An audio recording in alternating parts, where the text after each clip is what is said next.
Here we have a trap bar jump. So I've got my trap bar set up here in front of me, just with some light weights on the end. It really doesn't have to be anything too heavy, because this is all about generating power and being explosive. So we want to have some weight, but not too much weight that's going to stop us coming off the floor when we do our jump. So the idea is that if we're able to jump with weight attached to our bodies, when we remove that weight later on in our sport, we're going to be able to generate even more power and force through the ground, so we're more explosive when it's just our body weight. So it's a way of overloading ourselves to create an adaptation and make our body feel like we have to be able to jump and shift heavy weight, when in reality we're tricking it so that when it's just our body weight, we're nice and springy and you can jump nice and high or run nice and fast.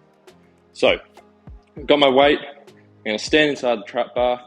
My feet, as always with any power or jumping exercise with our lower body, it's hip width apart. So I'm hip width apart. I'm going to drop my hips down into the trap bar, so push my hips back towards the wall behind me, and I'm going to have my chest up so if there's a person in front of me, they could read exactly what's on my shirt or read my logo.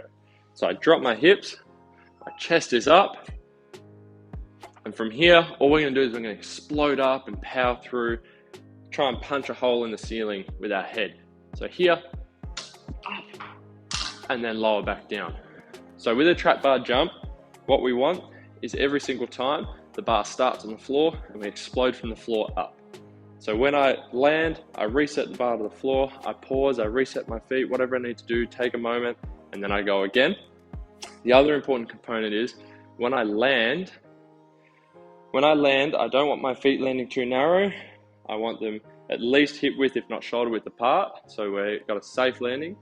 And I press my knees over my toes. We want to try and avoid collapsing inwards with our knees, because we're trying to create a good neurological memory or movement pattern so that when we land in a game, it's second nature to us. So if we practice it here, when we go out onto the field and we're in the heat of battle on the field or the court or wherever it might be, when I land there, I don't have to think about my safety when I land.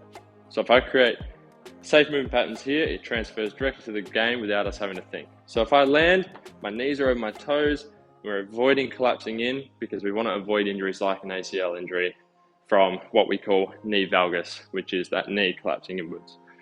So here, I drop my hips, my chest is up, powerful, land softly, drop your hips as you land, press your knees over your toes, reset, and then go again.